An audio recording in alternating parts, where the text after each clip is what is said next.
Hello everyone and welcome to this options trading talk 34 between Raghunath and me. Just to give a recap of the market in the week gone by, let me go to the charts and as far as Nifty is concerned, it is still holding that 14250 level which it tried to break last week.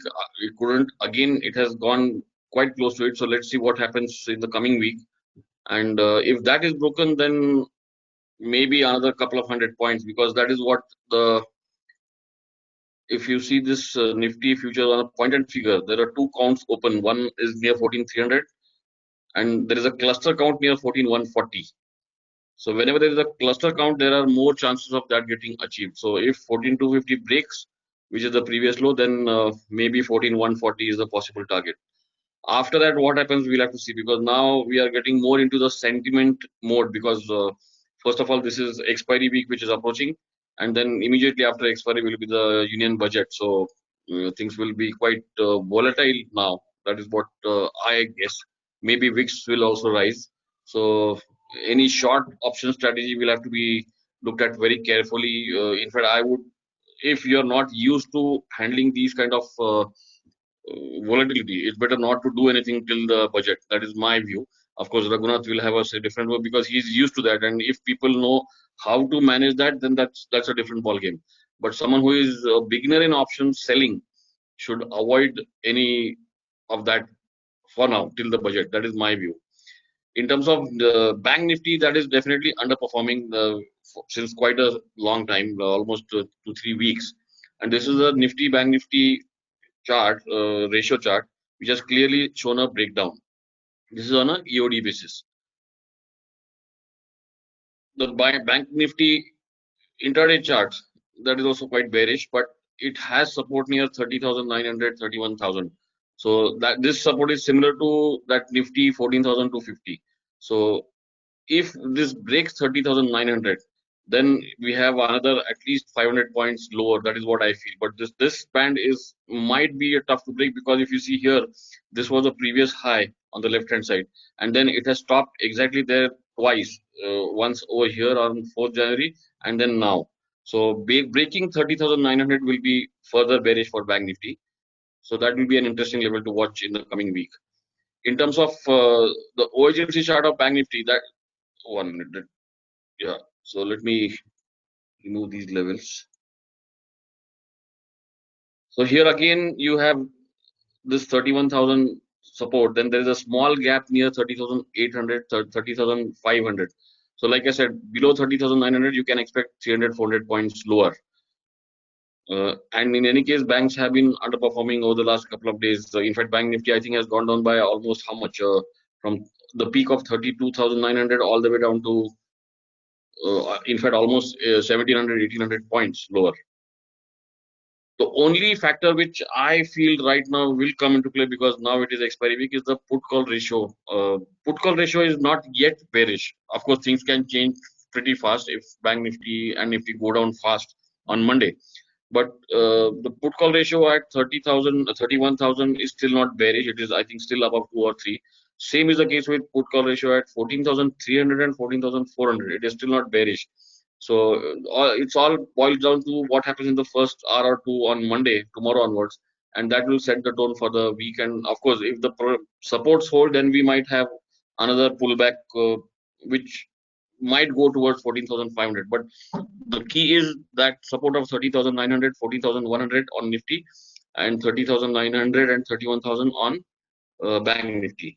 So those are very important. On the put chart, this is the 14,400 put, which is almost like at the money. If this crosses the Friday high, which was near 167, 170, the next resistance is near 192, then 250. So these are the levels to watch out for. If 280 is crossed, then it can be a further fast rise. So 190 and 260 are the two levels to watch. Similar is the case with 31,000 put. It is near resistance, which is 328, 330. Only above 400, you have a clear path upward. And all this points out to the support which I pointed out. So even if, let's say, there is a sudden, maybe a surge downwards on Monday or Monday sometime during the day, those supports have to be watched out for. Don't get too bearish, because in this expiry week as well as the budget week, both sides can be strong. I mean, trying to assert their supremacy before the budget. So of course, if the support goes, then it will be a very weak expiry. But don't be extremely bearish as long as those supports on the lower side are holding. That is what I feel like. Okay, that's all from my side. Raghunath. Not much today, because it is quite a clear path going forward. Just looking at supports and taking action as far as trading is concerned. Okay, thank you, AP. Yeah, We can hand over me. yeah, I have made you the presenter. Thanks.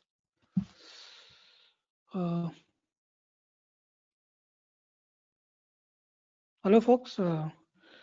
Last week we discussed about diagonal spreads and some of the adjustments that we can make in diagonal spreads. So again, I got the request for the double diagonal spreads and how to do adjustments and all that. So thought to discuss the double diagonal spreads. And this will be pretty easy if you have already attended previous options talk on diagonal spreads. So standard disclaimer. A double diagonal spread involves a put diagonal spread and a call diagonal spread, and hence the name double diagonal spread. So if you already attended the previous one, this is pretty much clear. Instead of doing one diagonal spread, we are doing two diagonal spreads, one with puts and one with calls. The double diagonal spread can be bought for a debit or sold for a credit, depending on the strikes chosen in the put and call diagonal spreads. Again, there are many variations to this. You can make it into a debit one or into a credit one, depending on strikes chosen. So even weekly options can be used for doing this double diagonal spreads. But in this case, you have to do weekly to weekly double diagonal spreads. And when you use monthly, then you do monthly to monthly expiry options to do the double diagonal spreads. A number of variations of double diagonal spreads exist depending on the strikes chosen to place the spread, which I already said. It's an advanced level of option strategy because you have many moving parts. You're not just doing one diagonal spread, but you're doing two diagonal spreads, one with puts and one with calls. So there is more complexity. That's why it's a advanced level option strategy. It is largely a delta neutral or non-directional strategy. So unlike the single diagonal spread like put or call, but it is a directional diagonal spread. But in this case, we are making it into a delta neutral or non-directional or a range bound strategy. This is a long volatility strategy, pretty much like diagonal spread. The ideal time to enter diagonal spreads is when volatility is low or when there is a backwardation in volatility. That is, front month IV is greater than back month IV. It benefits from faster time decay of front month options than back month options. It is an income trade due to low margin requirements and defined risk. Double diagonal spreads are ideal when market is range bound. Now let's look at a standard double diagonal spread. Now, as I said, there are many variations exist.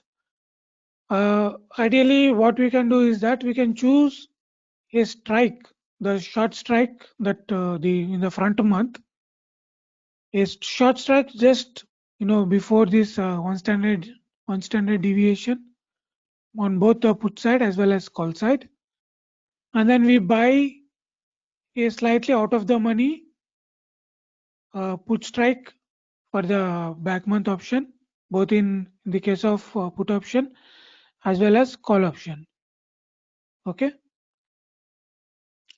Now, depending on how much range bound the market you think will be, you can choose your short strikes based on that.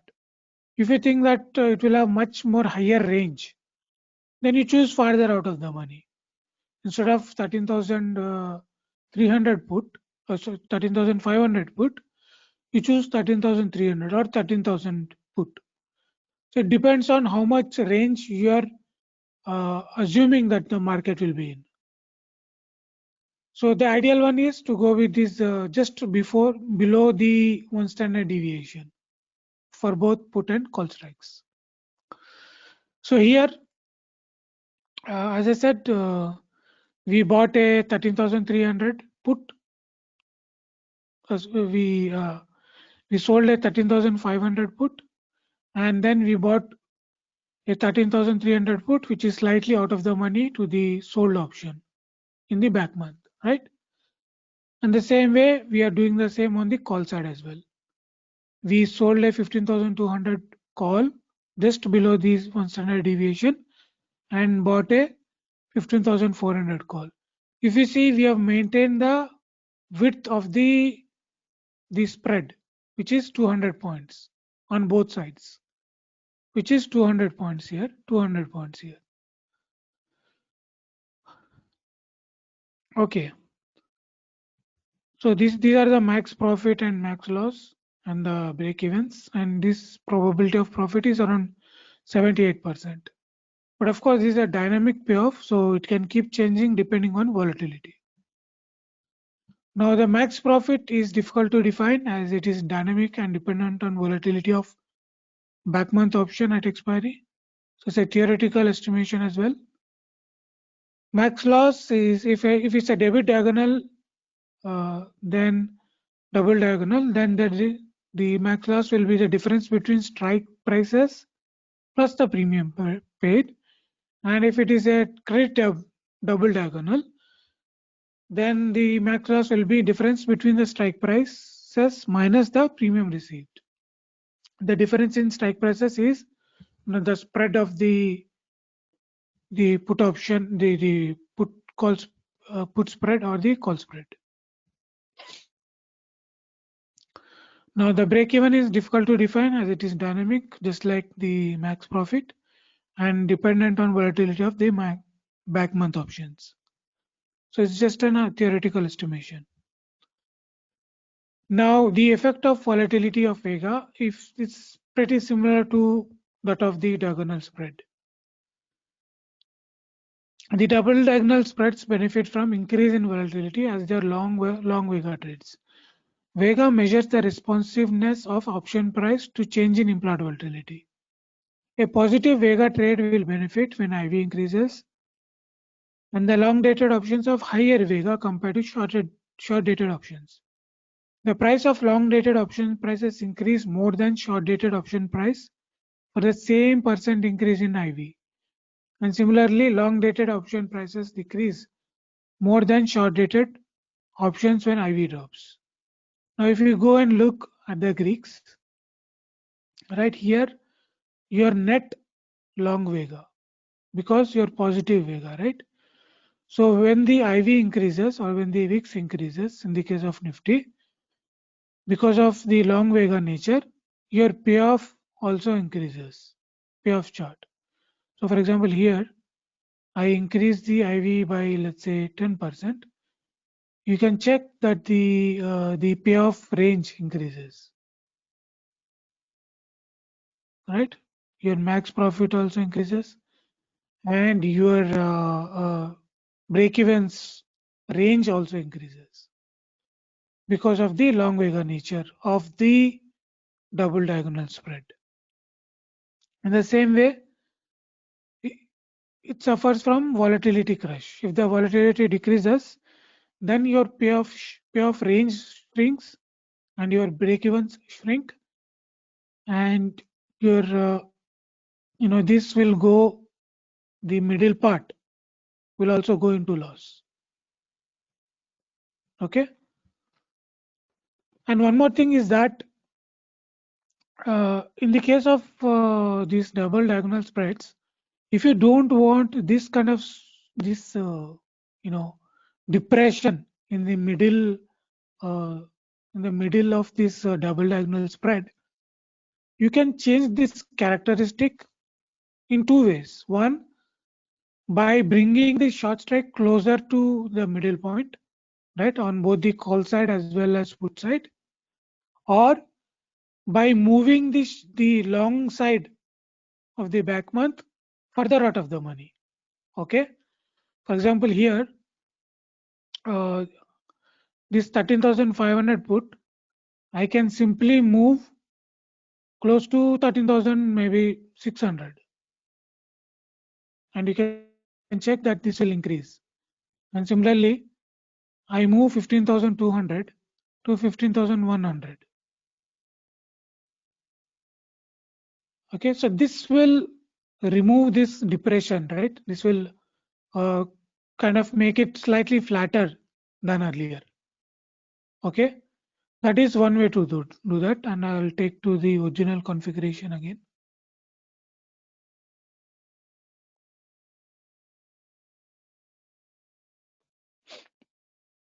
And as I said, the other choice is to move the long option further out of the money. So this is 13,300 put. I can move to maybe 13,100. Okay. So you have to do on both sides.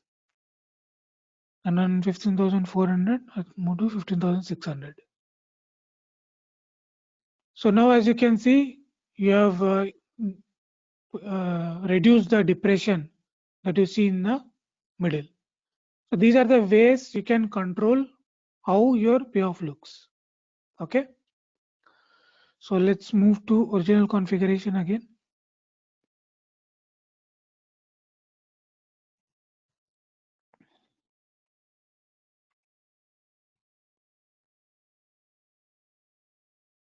Okay. Double diagonal spread effect of theta. The calendar spreads are theta positive rates, right? Just like any other calendar spread.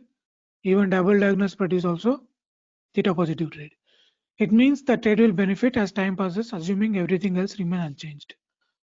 The front month short options premium depreciates faster than back month long options.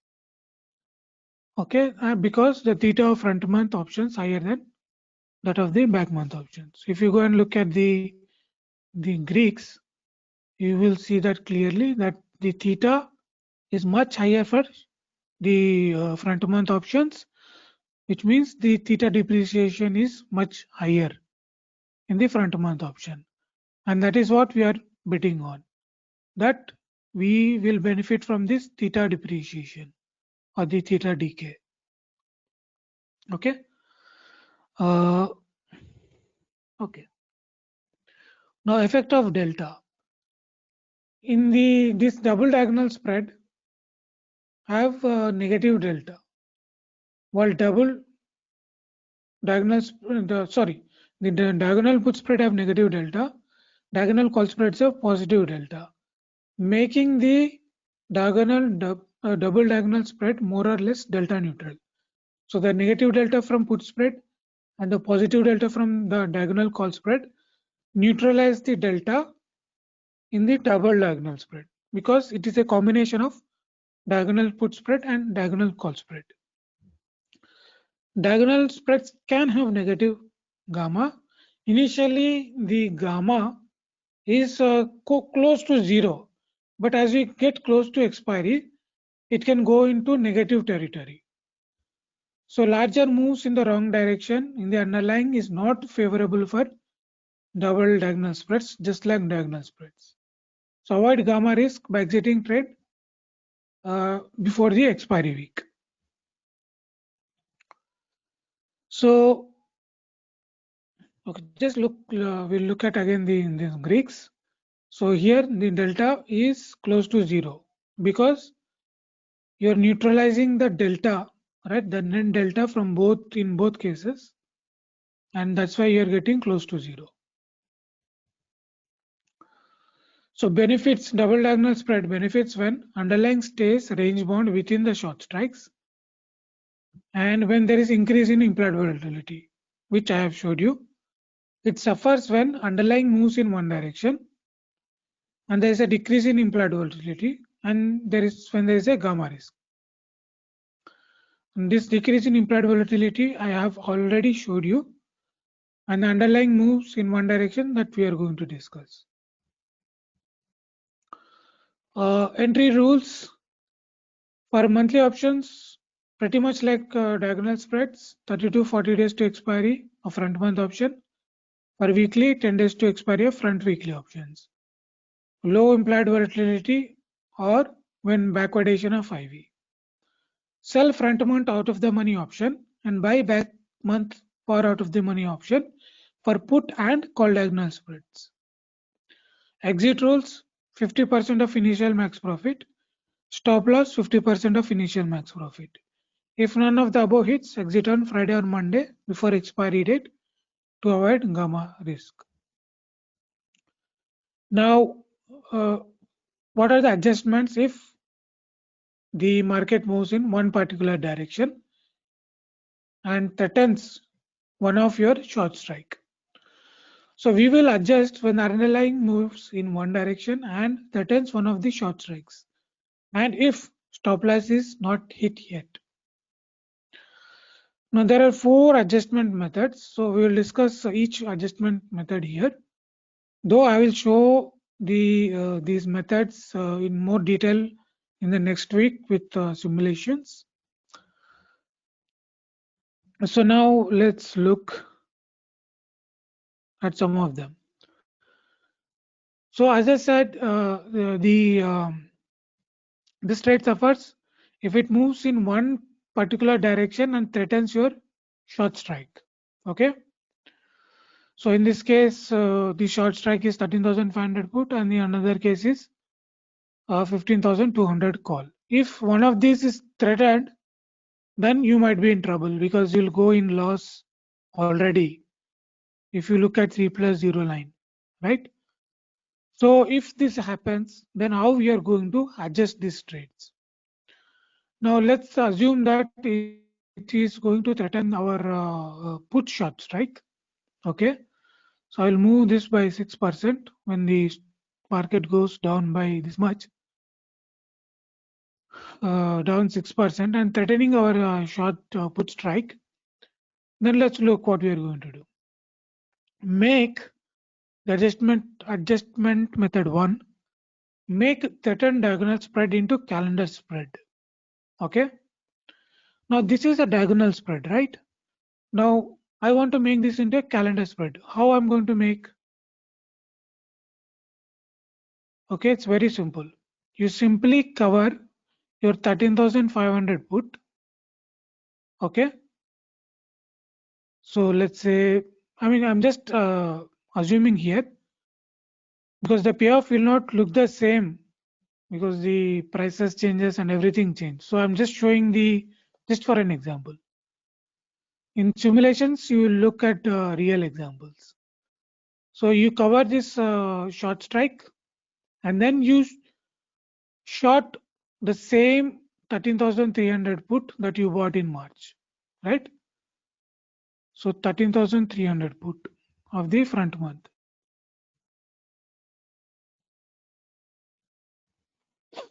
Okay. So you're effectively making this into a calendar spread. It's no longer a diagonal spread. Okay. Because of this, you are increasing your break even.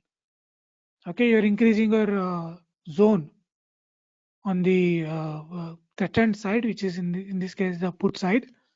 You're increasing your break even range. Okay, of course this will not be the same in the real situation. So that is the benefit of making this into a calendar spread. Okay.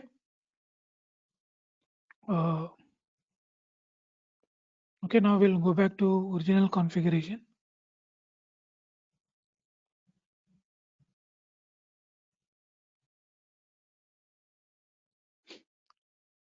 So what is the adjustment method 2? Make the threatened diagonal spread into double calendar spread. So initially we made only one calendar spread, right? We converted diagonal spread into calendar spread. But here instead, we are converting one diagonal spread into 2 calendar spreads. How? Let's look. Now, Here we have two put options, right? One short option, one long call option. So what we do is that we make calendar spreads for both these strikes. So how we will do? For example, for the 13,500 put for February option, you have -1, right? So of the same strike, we will buy in the March. Same strike, 13,500 put, we will buy in the March expiry. So by doing that, we are making a 13,500 put, 13,500 call calendar spread. Correct? That is one calendar spread. And then we also sell 13,300 strike of the February option. We have long option in the March, right? For 13,300. So to make this into a calendar strike, we will sell 13,300 put February.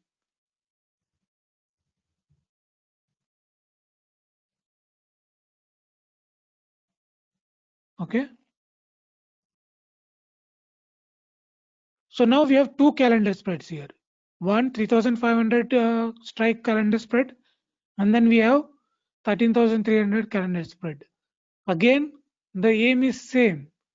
We are expanding and moving our break even further out of the money. Okay, far away from the current price. Okay.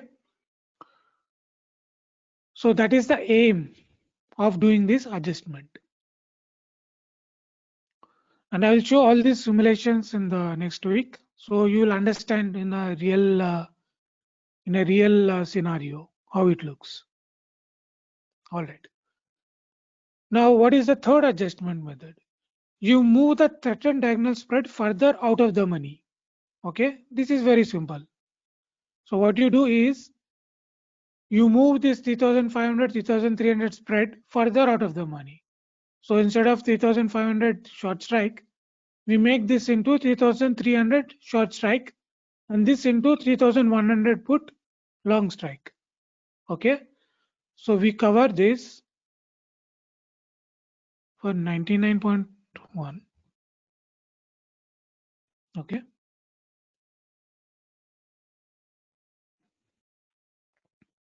Again, this is not a real trade simulation.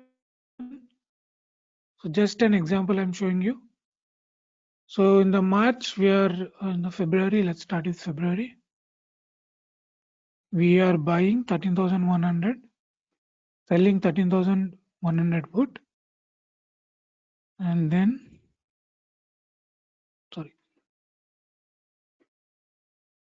this should be 13,300 put.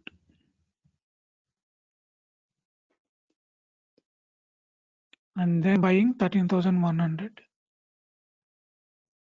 March. So again, what is the aim? You're moving your break even further away from the current price. So you're giving breathing room to your trade, so that if the market again moves back into the center or stays here, then you can benefit from the trade. Okay, you do this as long as your stop loss is not hit. Okay, so again we'll remove this trade.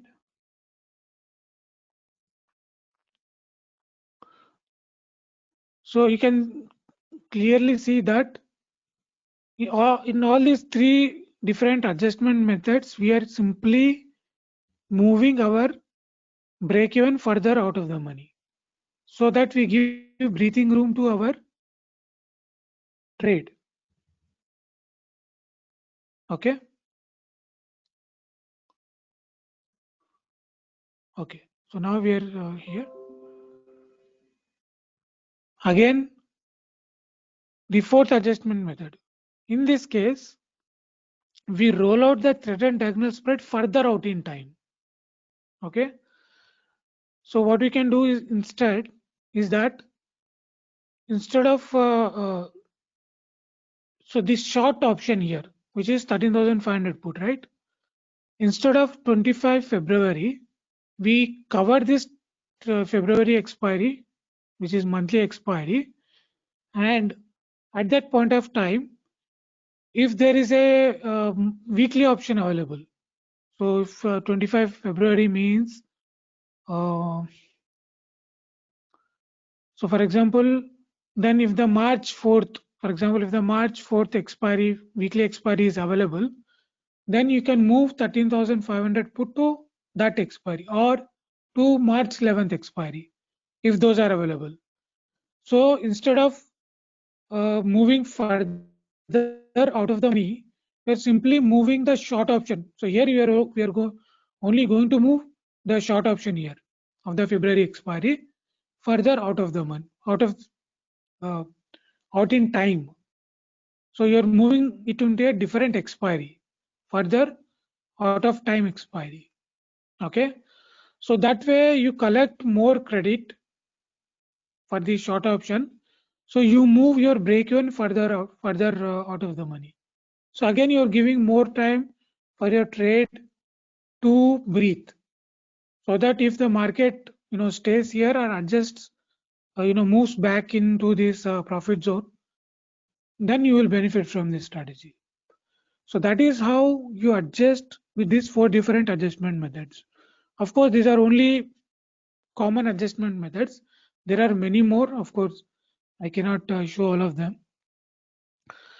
So we will talk about all these adjustment methods with real-time examples using option simulator in the next week. Okay. So that is all from me, folks. So if you have any suggestions, you can write to us or tweet to us or leave comments in the YouTube section. We will try to cover new topics based on that or try to answer those questions if you have any queries. That is all from me, AP. If you don't have any questions. Yeah, I think it's quite self-explanatory. So let's wait Yeah. for comment, because I'm sure some people will ask comments on YouTube.